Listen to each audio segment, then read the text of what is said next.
Magandang araw sa inyo lahat, lalong-lalo na sa ating mga viewers, subscribers na professional installers at saka professional DIYers na mga nagtatanong na ganito.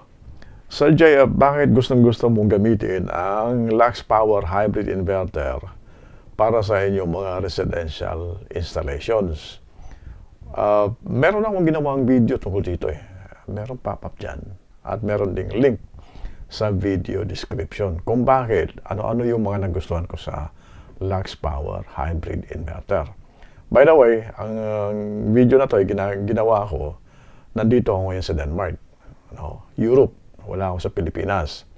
So, 2 weeks ako nandito na malayo sa mga kliyente sa Pilipinas. Ganun pa man, kahit malayo ako, ay nakamonitor po ako.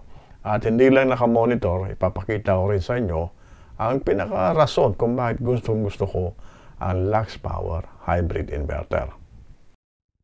Dito sa ating kanan, meron tayong TV dyan na nagpapakita ng isa sa mga kliyente namin. Ito ay European couple. So, nag-approach sila sa akin, nagpa-install sila ng 8 kilowatt na hybrid Lux Power, siyempre, at saka 14 pieces na 550 watts at saka isang 300 amp hour na battery, Ultrapelec.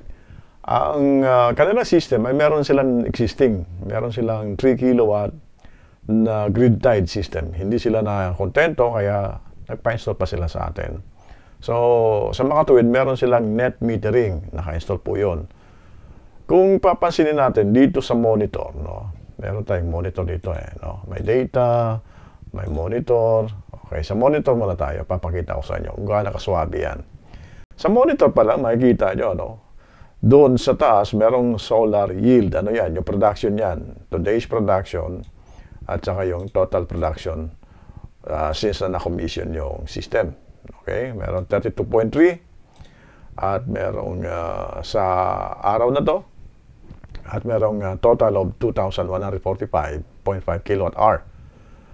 Sumunod dyan, merong battery discharge at merong battery charge. Mamamonitor mo talaga yung ano yung pumasok sa baterya na energy at saka yung lumabas. Discharge for today is 4.4 kWh. Ang charge for today is 13.7 kWh. Yan kita-kita. Total discharge is 629.9. Total charge naman is 750. Sumunod dyan, merong feed-in energy. Ano yung feed-in? Yan po ay export. Tulad na sabi ko, meron po silang net metering na naka-install. Okay? So, 3.8 kWh for today at 646.8 kWh ang total mula nung na-commission na system. Meron din naman silang import. Gumagamit din sila ng import. Kasi, pag may nag-export ka naman, yung in-export mo, pwede mo gamitin pabalik. At tandaan nyo, meron din silang grid-tied system na dyan sa hybrid, At merong consumption dito. Today's consumption is 29.6. Matataas kasi ang load nito, Tapos meron ding total usage na 1.8 or 1,832.7 kWh. Okay, usage yan. So dito sa baba, meron kang makikita na, ito. Highlight na yan. So, nasa Muntinlupa po ito. Ang weather natin doon is umuulan at saka partially cloudy, Ganun pa man ang system natin, nakikita natin ito, So ang local time sa Pilipinas is 4:39. Although 4:39 na, nagpo-produce pa rin ng kahit paano ang ating solar panels. So kumukuha na sila ngayon ng 4,070 watts sa system, sa battery. I-full natin. So, 4,070 watts from the battery. Nagbabato sila ng 441 watts sa grid. Gumagamit sila sa konsumo nila 3.7 or 3,771 watts sa load. Sa baba niyan, meron kang graph.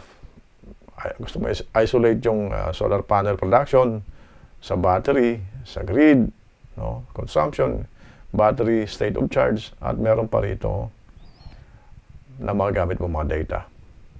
Solar production, daily, kung gusto mo ng monthly, daily, papakita, taon, Ito 2025. Tapos yung total, ito 2025. So sa monitor pa lang yan.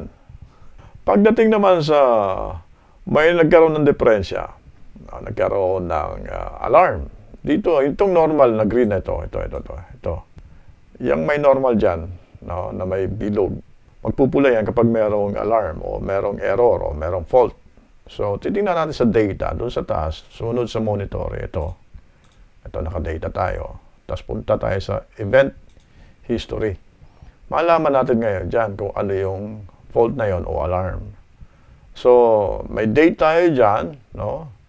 March 16, oras alas 11:74, nagsimula yung battery open, yung communication, ano to, CAN cable ito.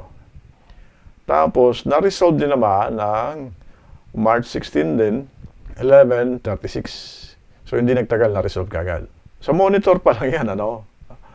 Pagdating sa pinakagustong parte, doon sa maintenance, meron kang common settings. Sa common settings, andun yung time, no?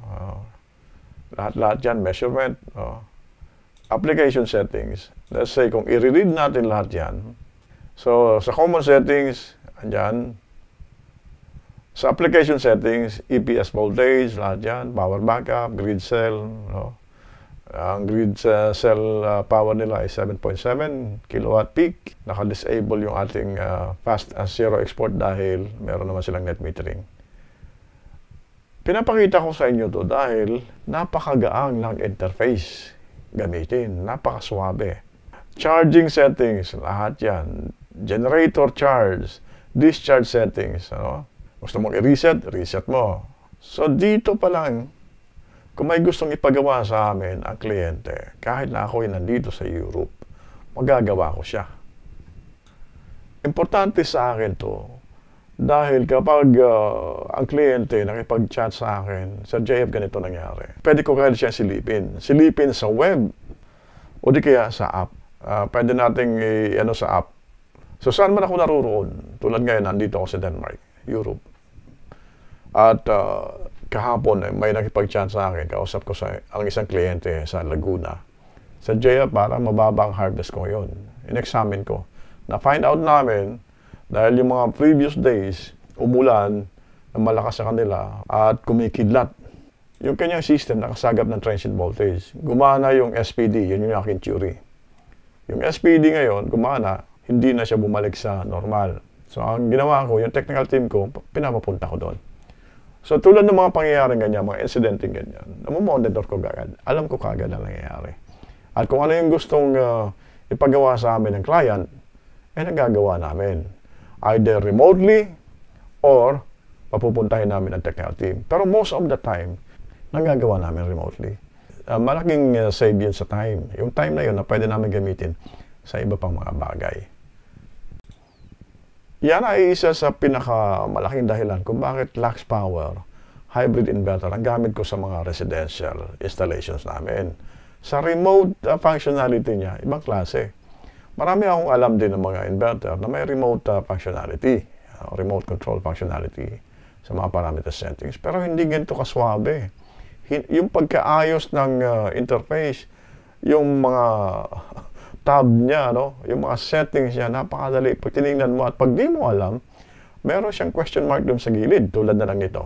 Kunyari, ito, meron kang di naintindihan. Ano yung measurement na yan? Pag clinic mo yan, merong magpa-pop up sa'yo na explanation. Hindi lang nakaka-capture dito sa screen. Pero pag inano mo yan, nagdidilim yung screen.